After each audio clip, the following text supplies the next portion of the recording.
Welcome back to the Real Estate Agent Advantage. Thank you for checking out this show. Today's episode is a good one. This happens to be Adam Bailey, a partner of mine from Wichita, Kansas. Adam is a bit of a superhero in the real estate world. He built a team and an independent brokerage. He had ownership in Wichita, Kansas to how many deals a year? Yes, over 1,000 deals a year. How did he do it? Well, that's what we're going to talk about here. We're talking about online leads, conversion, ISA, systems, processes, all the goodies. He's dropping some bombs here today. Check it out right now.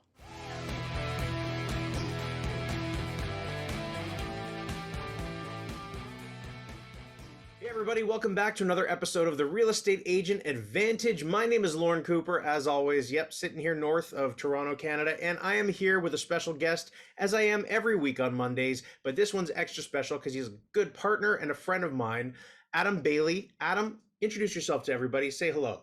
What's going on in the world today? What's up, guys? All right, so Adam, you've been in real estate for how long now, man? This is my 12th year. 12th year. Okay. And you've got an interesting story. First of all, tell everybody where you are down in Wichita. Give everyone sort of paint a picture of where you're at. Yep. So, yeah, thanks for having me on, by the way. Oh, pleasure. I'm basically in Wichita, Kansas, population about 400,000, outskirts, maybe, 500,000. In terms of geography, most people have heard of Kansas City, right? And about 2.5 hours south of Kansas City in Wichita. So Awesome. yeah. So let's dig in because you've had a really incredible career in real estate in the 12 years that you've been in it. Yeah. Why don't you tell everybody, what were you doing before you even got into real estate? Yeah, man, that's a great question. So at the age of 22, maybe moving into 23, I dropped out of college. Dead broke, obviously, and living in an apartment, and just struggling to get through college. Came from lower income family, first person to graduate high school in my family, and so I was like, if I'm going to college to focus on business, I was working in a call center, and which was MCI. We used to sell local and long distance. For you people old enough, they used to know your local and long distance bill used to be split out, right? And so I had some call center experience, and then they went into Chapter 11 bankruptcy, and they had a major call center here in Wichita. And so they brought in, like a job fair to, do job placements, interviews. And, there's this company called Aflac, which sells supplemental insurance. And they were looking for people to get their real estate license and, start an agency. And so I didn't know if it's the dumbest thing I did or the smartest thing I did, but I swallowed the hook, line, and sinker and went and got my insurance license, dropped out of college, and started, selling insurance. I went, dead broke, went and bought dress clothes from the Salvation Army, a thrift store, pretty much. If you guys up north, rolling around in an 89 Buick, windows barely crack, AC doesn't work or the heater don't work in the wintertime, rolling around blowing into businesses, trying to get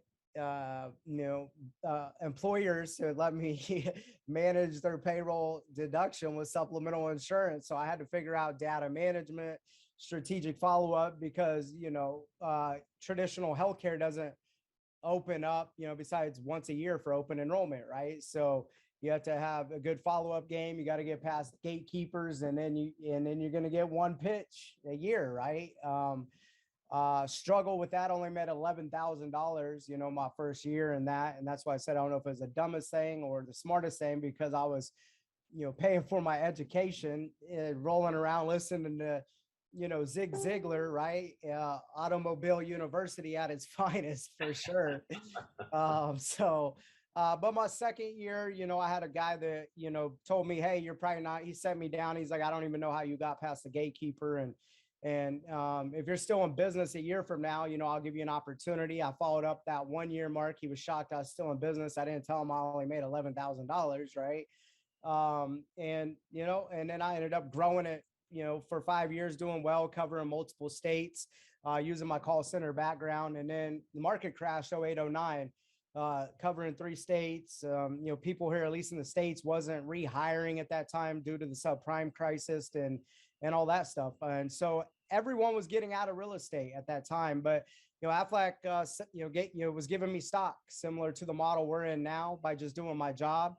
So I cashed out a bunch of stock. I took a year off and was looking for an opportunity, and I thought I was going to have to go back and get a job. And we know what that means, just over broke. And I didn't want to do that. And basically, everyone was getting out of real estate. And that was another decision where I don't know if it was the dumbest thing I did or the smartest thing I did. And I got into real estate at that time as an inside sales agent, vetting out opportunities to work on marketing and going in and looking at systems and processes with the guy that, basically changed my life. And I didn't know he was going to do that at the time.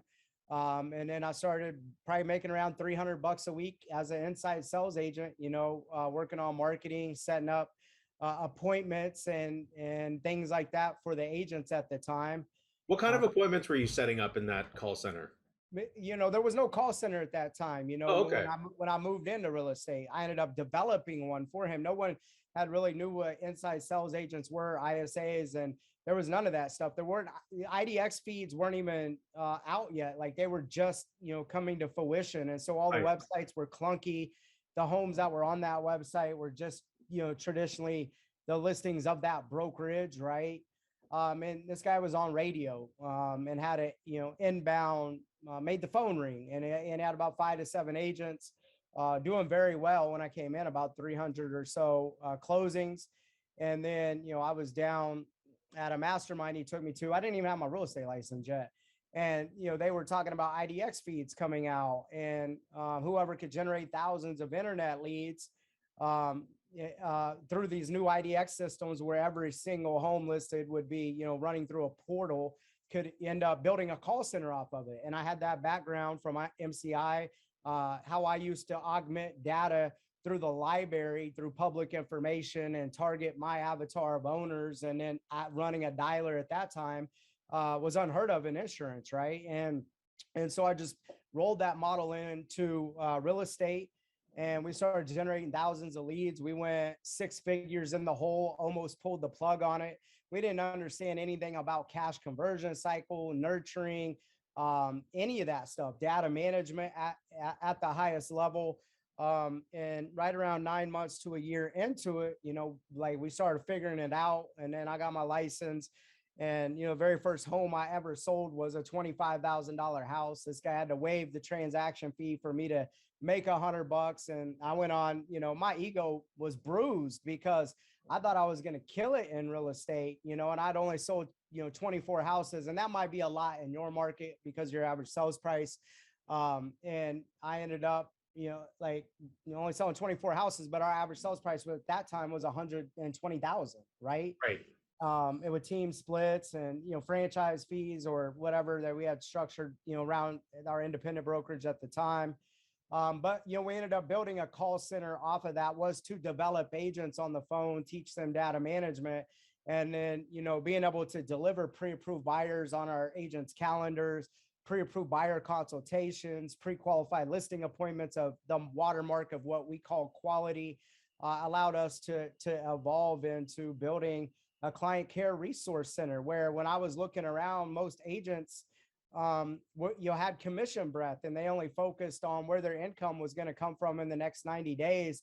And I seen the industry, this was what, 10 years ago, Yeah. at this time, I'm a couple years into it, where I'm like, like and I figured out there's a dream stage, which is feeding the top of the funnel. And these people are 9 to 15 months out, right? And how do we psychologically get them information that they need in the different stages that they need it in, right? And it kind of goes back to the love language: communicate with people the way that they want to be communicated with.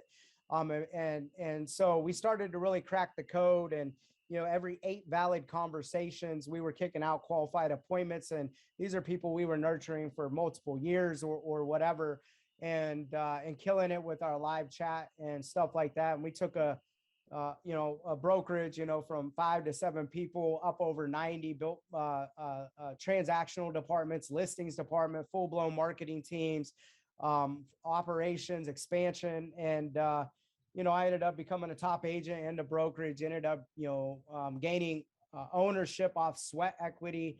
From 2012 to 2019, we were ranked 9th to 12th in the nation, bouncing around those slots, and all team categories and brokerages in the Wall Street Journal here in the States. Yeah, man, that's kind of what kicked this thing off and my journey. And I worked my way out of the field. I think when we were at like 388 closings, I was laying in an airport in Georgia, and I just got done, leaving a convention, a CRM company or whatever. And I think I spoke on the ISA stuff, showing our metrics, because we tracked everything. We knew Right. our call volume, connects. We knew, valid conversations to appointments. Like we had everything predictable, right? And we were like 388 closings. And I told the guy at the time, I didn't have ownership. I was still, just becoming a top agent and developing the call center and doing all this stuff. And I remember laying there staring, looking at the ceiling. I said, we're going to close 700 houses this year, and we're going to go back and tell our team that. And he's like, we've never grew by that percent. We're not going to tell them that. And I was, at the time, a team leader. I had about 308 or 30 agents under me.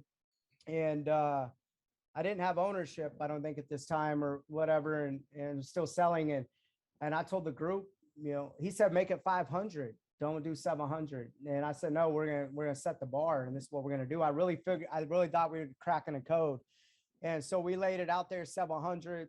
You call me crazy, and then I put it out there on the internet, and now we had to live up to it. And I think you speak things into existence, you really manifest them. And I really knew we were onto something, and I believed in the people around me, and definitely myself. And we ended up closing 688 homes from 388. Set up, it was like 75, 78% growth, whatever that number ends up. That ratio is pretty close there. And then he worked his way out of the field. I worked my way out of the field to work on the business, not in the business, because you don't build a business, you develop people and they build the business. And focused, we were more looking at ourselves as a marketing company, even though we were an independent brokerage. I put out there we were going to start closing 1,000 houses a year. We went from 688 closings to 853, 950 something. There's a lot of things operationally we had to figure out. Like, it was like we had this engine that was, like a race car engine, but it was on a Pinto frame, right? So Yeah. we going down the racetrack, and this thing's shaking, the wheel's about to pop off. And so we had to pull the car over and, rebuild the frame and keep making tweaks to the engine until we had a supernova race car. And blew past 1,000 units with about only 20 agents. That was just here in Wichita. And that was phenomenal. And really, building an assembly line real estate team. And so our independent brokerage was the team. And then, we started a coaching company, and I didn't want to start a coaching company. I had so many people hitting me up, and there's a whole story behind that. And I hopped into it, even though we weren't a publishing company, off some things I learned from Tony Robbins and at some of his events through experiential learning and being able to scale that way. Done really well. And then through being top in the nation, I had more people wanting to get in business with us than we could execute on. And so I needed to find some solutions. And, that's how you and I had came together after I solved them solutions, about 2 years into meeting you and, partnering with you. But that's kind of the gist of, how I got in real estate. And then, where I'm at now, you understand it. And and it's bigger than I imagined, even when I solved Sure. some stuff for myself 4 years ago. Absolutely. So let's go over some of those details because people will find that really interesting. Everybody listening is at a different point of growth in their Yeah. career, right? There's some brand new agents, there's some agents that have been in the business that are struggling, and then there's some team leaders, right, that are looking to take it to the next level. Right. Some are even owning small brokerages like you guys did. You had an independent brokerage. Right. So you had over 1,000 units for 20 agents. I mean, what did that actually look like? Give me an example of how that machine ran, because that seems quite overwhelming. Look at it. How do you eat an elephant? One bite at a time. Right. So when I'm talking about how do you build a machine like we built, like you're going to have to build assembly lines, right? And you're going to have to create specialists, right? And so, for an example, as we evolved, our splits had to change, and our value proposition to our agents and the consumer had to change. And so, for an example, when you're looking at database management, we had over 100,000 leads, active leads opt in to our system. So that's 25% of our population through radio ads, Google, Facebook, Yahoo, all the different channels of marketing. There's a whole list of them, right? Feeding the top of our funnel. And building good prospecting teams, building a good client care resource center. And then, we have buyer specialists. All they focused on was working with buyers. We had listing specialists. All they focused on was with listings. For an example, we paid our listing agents, in terms of net numbers, it was like, 32%, that they're netting, but they were making six figures. And, in terms of, cost of living, that's really well here in our area, right? Yeah. And they're home at night with their family. They're never missing their kids' game. Their quality of life is good, So for an example, they look at their calendar today and they're like, I have 3 or 4 listing appointments. And then we ask them to show up, present, seal the deal, get the paperwork done, or, if they're having to make some suggestions, to get the house ready, off our 89-point marketing plan, paint, make, neutralize the home, declutter, whatever they got to do, Right. So they're kind of, following up with their little base of like appointments they've already went on. Then, they're filling out the listing file, right? And then they take that listing file, they're turning that to the listings department. And then the listing department pretty much takes it all the way to it getting live. Like there's a full team working with them, and, a carrier, marketing team, photography, videography, everything, design, everything. Yeah, And it's a then, complete support system. These people just had to focus on their area of expertise, and that's right. it. When people hear, splits, they freak out. You and I both know. We've been talking about, different splits for different things recently. The 50-50 split, 30%, whatever, 70, doesn't matter. People freak out. They don't understand the reality of what it is they're getting and the value. Well, here, and then when you look at even the listings department, once it, goes under contract too, there's another transaction management team that will, manage it all the way to close. Obviously the listing agent steps back in to manage an offer, right? Like it would come in, through our department, go to the agent. He presents the offer, negotiates with the buyer agent, and then we'll step in during the repair request and then show up to closing. Like, and then so if you're waking up every day, I have X amount of listing appointments or buyer consultations to go on. And then you got a whole team of support behind you. It keeps you in high leverage situations, income producing opportunities. So, I know we're in business together now. I know I have globally 2,400 agents right now on my modern team, other owners, partners, new agents, top team builders now. And we're showing them how to do the same thing. Like took one guy, 200 agents to over 800 in a couple years, well over 1,000. Now he's also charging, through another ecosystem, $4,000 to coach with us and coach them back for free.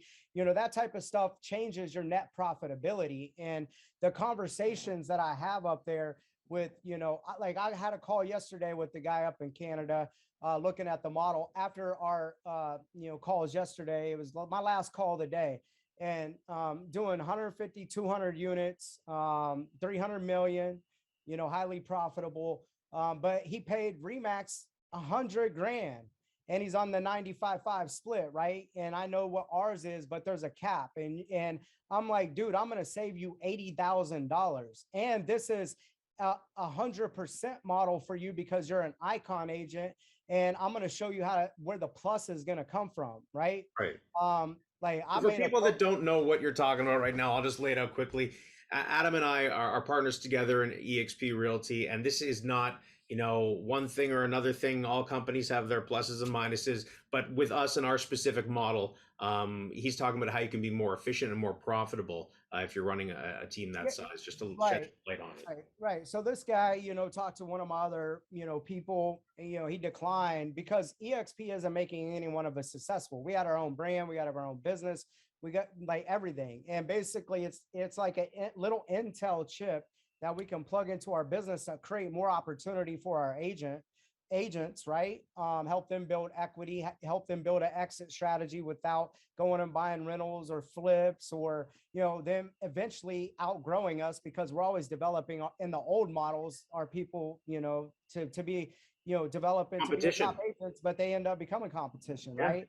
And now they can swing out into partners or build other income streams with us, or other opportunities come to fruition. And so when I was talking with this guy, and he came through one of my other videos after he had said no, and he watched and started consuming some stuff, he was like, wait, hold on here, and hop back on a call with me. And most people think that they understand what we're doing, but they have no clue. For an example, when we're profiting over $1 million a year, who cares about revenue share, right?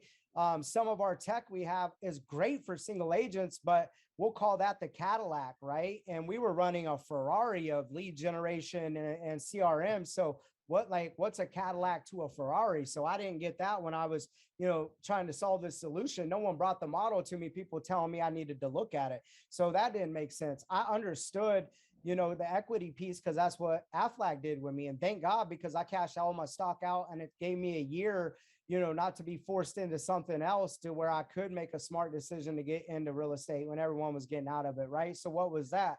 And then there's other things like that I didn't see value in, or I put it in the same box as a Remax, or a KW, or a Royal LePage, or whatever, right? However, Yeah.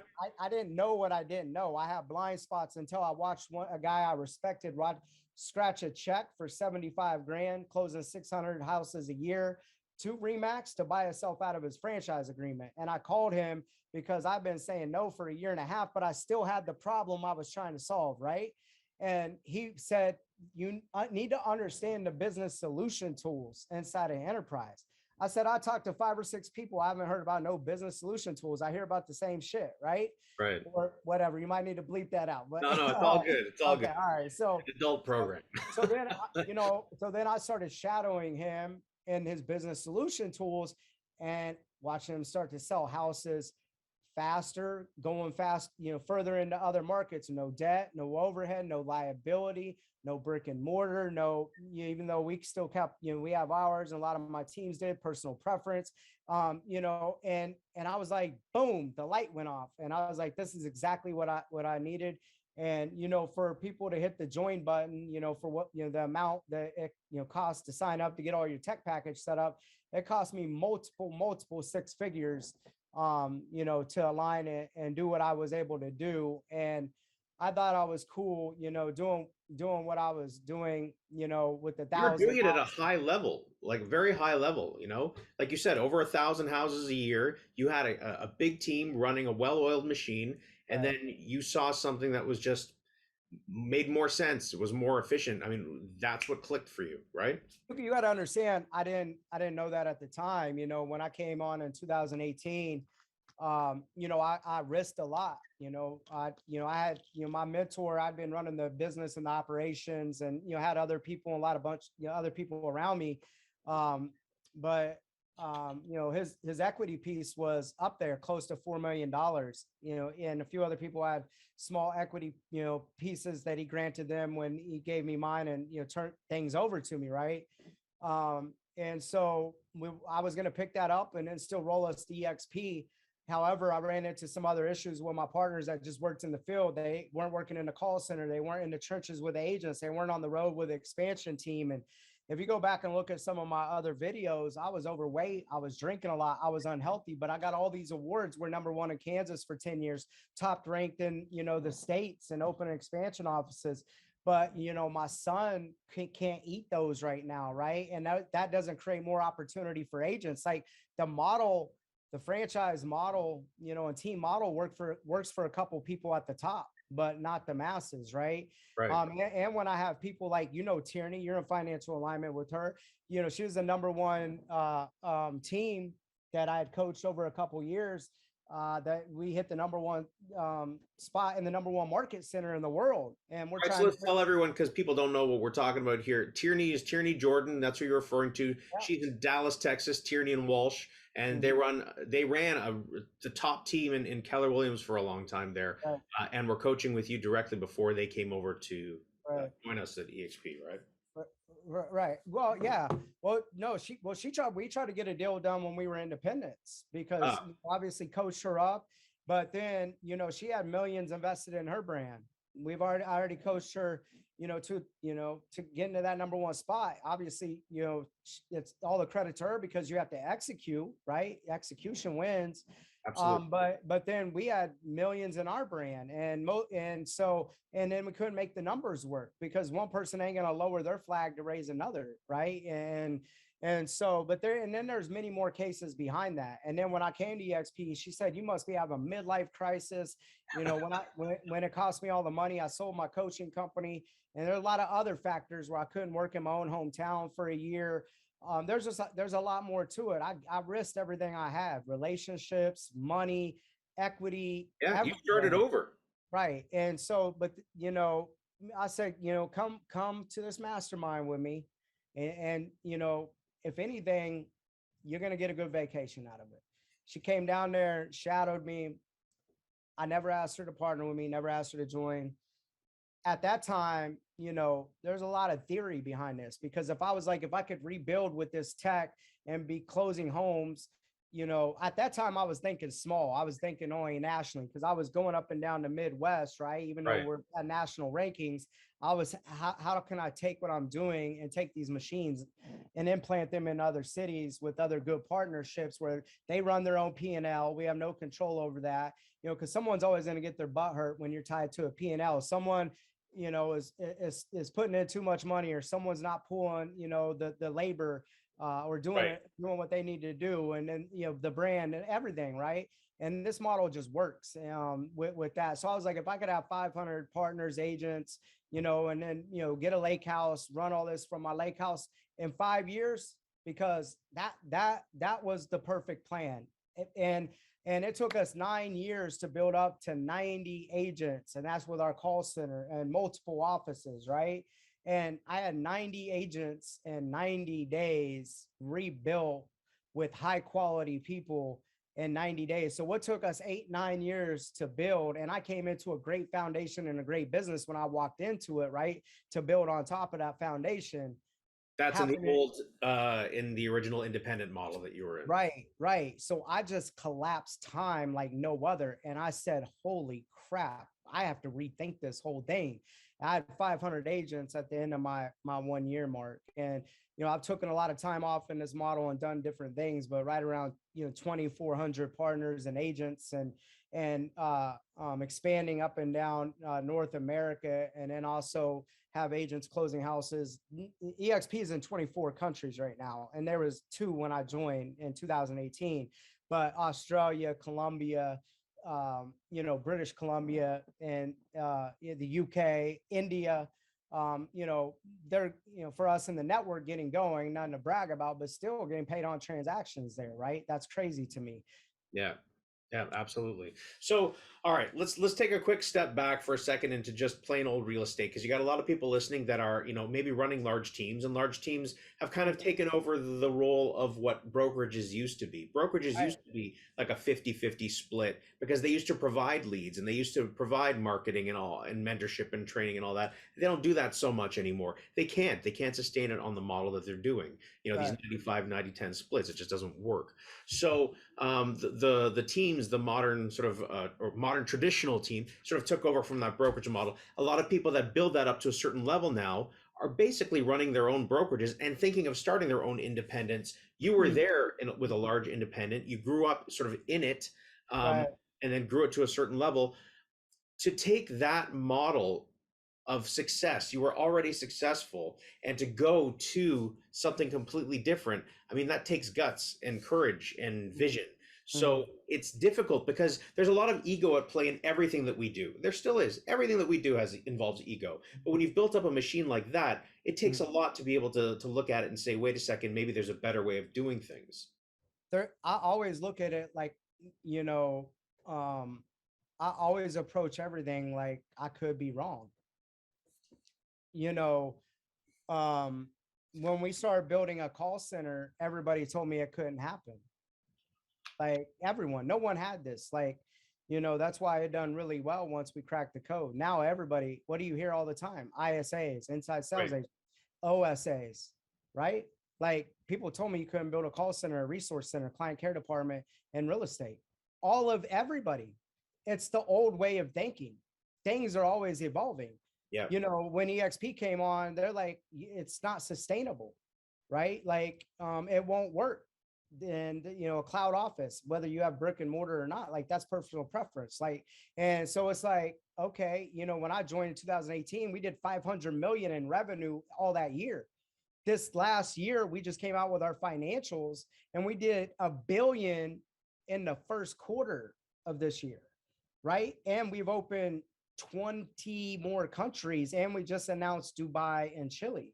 Yeah. And and I have a guy that followed his wife to Nevada for an engineering job, and he was in real estate in Dubai, and he came through a Wise Hire ad for one of my partners out in Washington. And then he's looking at how can I get into the real estate game in the United States and learn it. And then we're like, opening Dubai and Chile got announced, like it's going to be open sometime this year. So now this guy's going to get his, Nevada license. Came in through a different state and a partner that's looking, for an opportunity. He responded to the message. Now, and I'm in Kansas, and now we're going to be able to be in business together and start selling houses. And and once we open up there, right? And so we're already, coming up with a strategic game plan. I'm obviously tied in, being the 28th ranked agent team builder globally in EXP. Like I'm up to date with that stuff, right? And so it's just, there's no borders, there's no territory, right? And so when people said the cloud couldn't work, it is working. Even, one of my buddies, he's up in a different province up north. I forget the farthest east one. He wasn't even with EXP yet, but now he's like the broker in charge up there for EXP. I had a guy, I had 5 agents partner with me for 2 years up there. Didn't know anything about Toronto. And when I think Canada, I was thinking white hockey, whatever, Right. we all have, just our perceptions of things, right? Right. We're all living in igloos and taking our polar bears to work. Yeah, like he was one of the top first 100 agents in all of EXP Canada.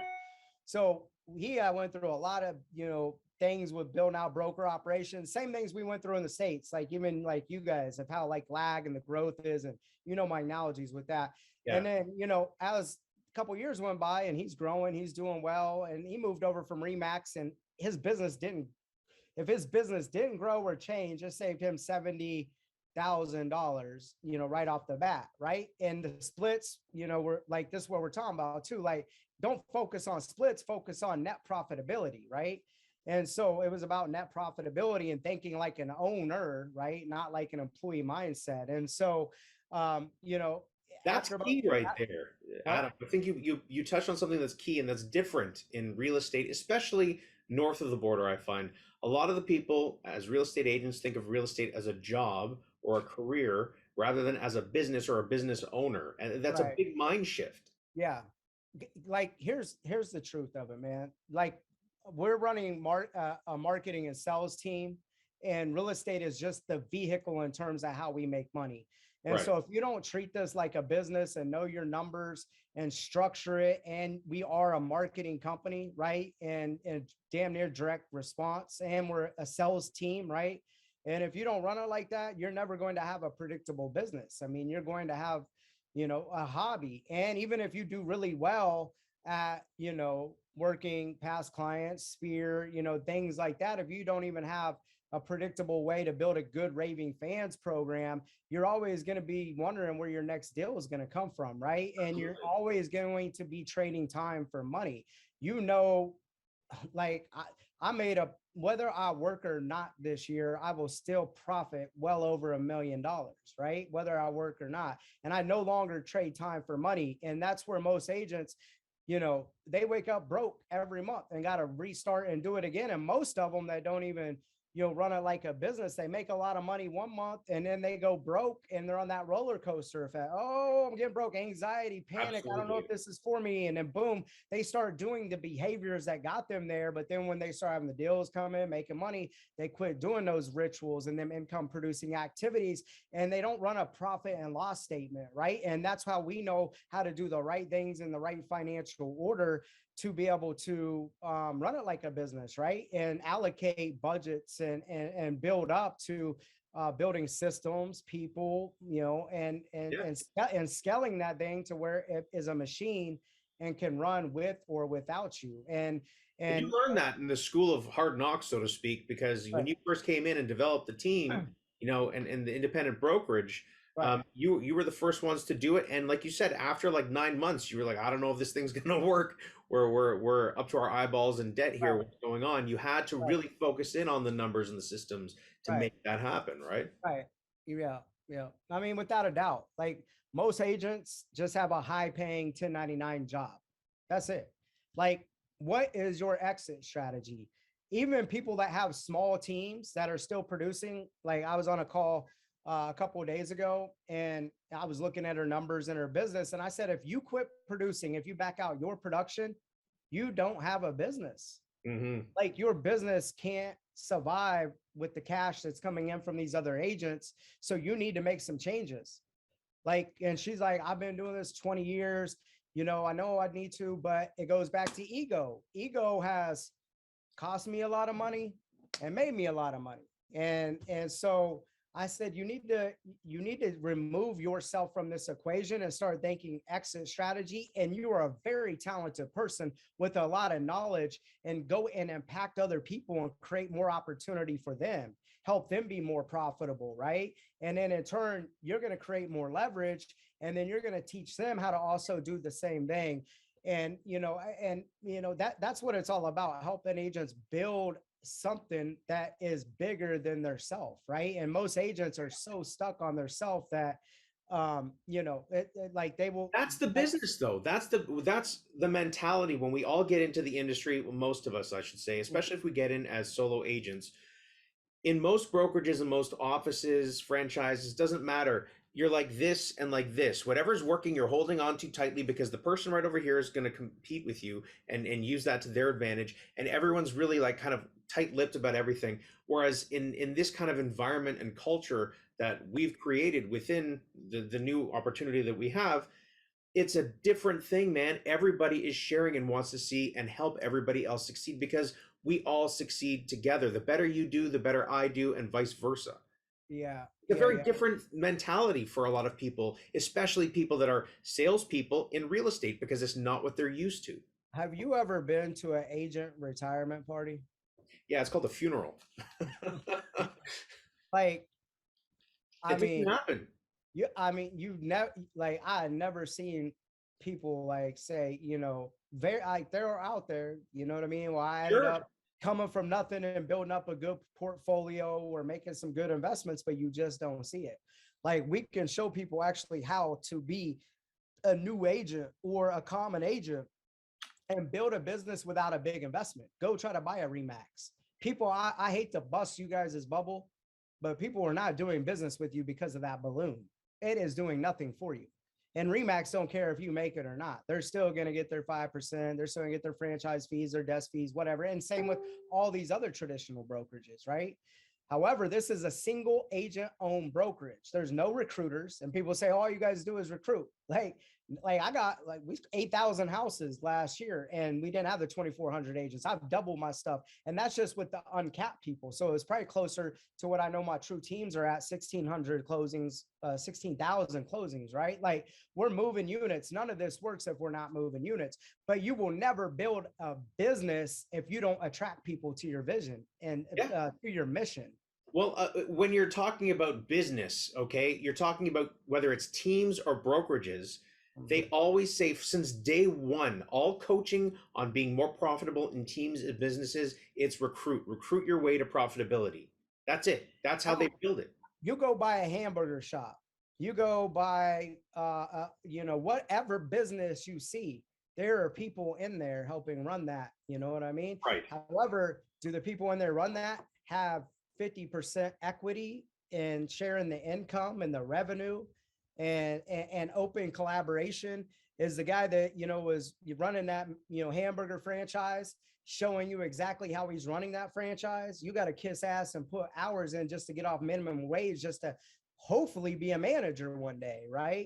Right. So, in this model, if you got the skills and you can execute, it's an as equal company. If you can do it, do it. You know what I mean? Absolutely. Like, And that's the beautiful beyond thing, that, it's not just a matter of if you can do it, it's people are here to show you how to do it. You right know, thing, how many right? people have you helped build their business, just selling homes in production? I mean, the numbers are staggering, right?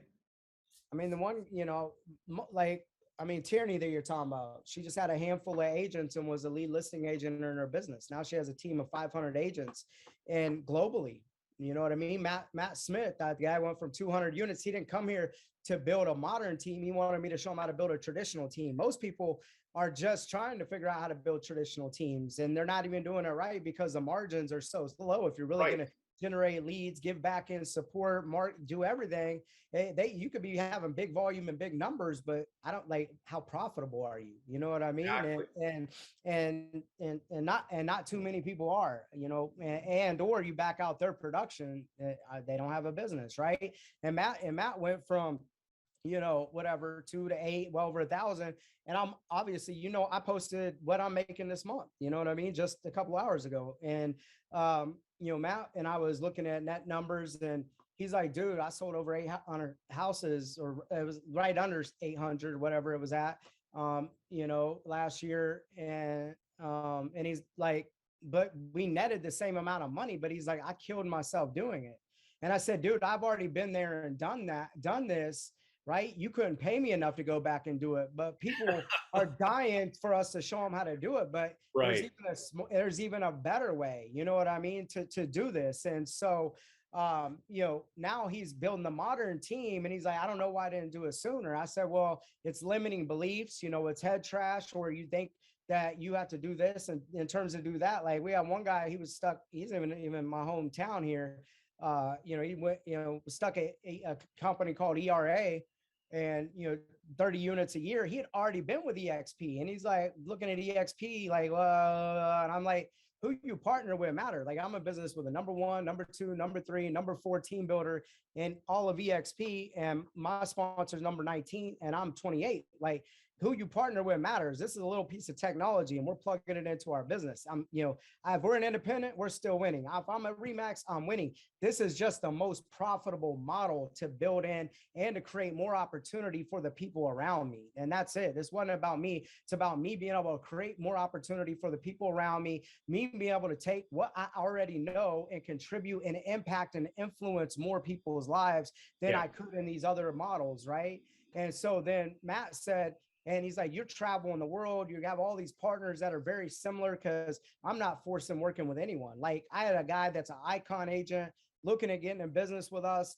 And I got off the call with one of my other partners that were on that call. And I said, I don't even know if I want to sponsor him or I want him in my business, because I have to work with you. I answer my call at night, and I want all of us growing, because if we're not growing, it's a reflection of Top Agent Experts. It's a reflection of our brand promise, not EXP. But the other guy I was telling you about, it took me a year working with him, meeting him, off and on, having some drinks. And he's like, all right, he hopped back in with us and went from 30 units to 100 to 250 closings, all within 2 years, and helped him. We got tinkered around with mortgage, and now he's off and running with that. And he told me a couple of days when I talked to him, he netted, after he paid his loan officers and all of his expenses, 50 grand, right? And he just signed a lease for 6,000 square foot office, right? Even though we have the cloud office, personal preference, and his goal is to close 500 houses this year. And he has a modern network of probably about, I don't know, 35, 40 agents on his traditional team, about 15, that the goal is to do these 500 closings. And he told me, I was judging EXP and how it was a flop for me before versus the partnership and what we could do together and the opportunities that could come. He's like, man, I'm glad that I didn't allow my ego or past experiences or my limiting beliefs to get in the way, because I said no for a year and a half. And I told this guy yesterday that's doing the 300 million up in Canada, we look at spreadsheets and numbers tomorrow. I said, you're a smart guy. And if you can figure this out faster than me, it's going to change your life and your agent's life. But I get it, because you don't have to make a decision fast. Business don't happen overnight. The number one, number two teams, big independents that's folding in with us take. I mean, it could take 6 months to a year for Sure. you get your mind wrapped around it. Absolutely, and that really is the power. And we'll close up the EXP segment. That really is the power of being in partnership with the right people, because you're in partnership. We are in partnership with people that have been there and done that in every avenue of business, generating business this way, structures of business this way. It doesn't matter. And everyone's open to sharing exactly how they do it and how everyone else can do it too. So that's the power of being in a network of partnerships with people at such a high level. It helps you bring your game to that level as well. It really is the basis of true teamwork. When you're talking about, why are you building what you're building? Like, why? And what's the end game? Always begin with the end in mind. And this really is the best model to collaborate with very like-minded people at all different levels and Yeah. really learn together, not hide information or learn on your own or be secretive, and then also critically think as a large group globally with your stuff, not just a corporate group. And then without a doubt, we all start creating together, and that creates the win-win. And I promise you, people that are growing with you and creating equity in some and residual income, they're not going anywhere. And so the Absolutely. retention, the retention was my biggest fear. Proximity is power, right? And then when you think cloud based and everybody's spread out, but we got more culture and community than I ever had, as an independent doing what we're doing. Yeah, absolutely. I can attest to that. Being with some very, very large brands, as everybody knows. I was with Century 21. I was with Remax, both great companies, but I've never experienced anything like I have here. And I'll be up in Toronto soon. So look forward to a strategic growth acceleration event. I flew in, started educating on the model before COVID, had 4 people in my event, and then I was flying in once a month for a couple months to lead with education, how we're selling more homes, what we're doing, actually breaking down the truth of EXP, because there's a lot of myths, there's a lot of misinformation about the model. And the last 3 events I ran right before COVID hit, we had 40 to 50 people at each of those events. So I'm looking forward to making it back in the next sometime this summer. Yeah, absolutely. And if anybody listening, if this sounds interesting to you, you're curious, it's piqued your curiosity, reach out to Adam, reach out to me anytime. We're happy to talk to you about it. No sales pitch here. We're just an open book. Now let's dig really quickly for the last couple minutes that we have. I'd love to get you back on, because we don't have enough time for this, but you've done a training for me and some of my contacts here on Right. what you were doing with ISAs, Mhm. for lead conversion, for online leads. I mean, a big part of your business when you were just sort of neck deep in it was marketing, right? And it was a matter of attracting the calls and then converting those calls into business, right? It wasn't so much the outbound cold calling, door knocking kind of model, or was that involved as well? No, I mean, a lot of people think call center and, people do circle prospect, call neighborhoods, surveying them, whatever, Sure. if you're going to build a seller database that way. But like the, like these were leads like that, they're responding to our messages, right? Like, whether it's inbound or outbound, and, thousands, hundreds of thousands of our dials was all off our leads that we were creating. Right. And then due to the psychology of those leads and then their process of where they're at, intros are different, structure of calls, optimized closing formulas, off their key language, Value how we're, propositions. yeah, all of that stuff. And so, that's what we really mastered or cracked the code on. And so, being able to do that at the highest level is gonna, spit out a lot of business, to your agents. And that's what it is, man. Like, you're in the marketing business and you're in the sales business. That's it. Real estate is just our vehicle of how we're making money. So if you don't take data management seriously, if you don't take marketing seriously, and you're not trying to innovate with intention. And people say, "Oh, we got inventory issues." We don't have inventory issues. NAR came out, at least here in the States, that we closed the most amount of homes than we had closed, I think, in the last 15 years through MLS. Like, we have a competition issue, right? And if you're generating buyer leads and not controlling your inventory or creating leverage, and every Tom, Dick, and Harry is getting in real estate, then everything's thinned out. And that's why your marketing has to be able to differentiate from all of these frustrated part-time agents. And then you have to be able to have good systems, good processes, good marketing to outlast all of these people. So when they start falling out, like they're going to, we're already starting to see it over, and it's going to last 18 to 24 months, we get to gobble back up that market share. And then in turn, spit that back out to our agents on our team or whatever, because the people that could actually survive on their own or barely make it or do well, and if they don't have good processes, marketing, or even a database set up, they're not going to be able to make it in the new economy that's coming. Because Warren Buffett says it's best, and this is just how it's been. We were at high tide the last couple of years. I've doubled, every single year since I moved over here to this company, and no less than 25%, even as an independent. However, this year is going to be the toughest year, but it's going to require a skill-based market, right? And when it's high tide, everybody's swimming around and splashing at the beach, and the sun's out and having fun. But when low tide goes out and low tide is starting, you're going to see who's skinny dipping, and you're going to get caught with your pants down, and then you're going to take off running. But, I think like a lot of people, they're not going to be prepared for what's coming. And so people that are operating and running it like a business, we've been looking forward to this moment. Yeah, and that's been a real key for me coming into this situation with you and everybody else, is really changing my mindset to thinking more of a business than a career. It's very different way of thinking, and that's the way to build it into the future. Adam, thank you so much for taking up a lot of your time. I appreciate you sharing your story and your way of doing things. Next time you got to come on again, and we'll dig into a topic and help people, give them some takeaways that they can use in their everyday business.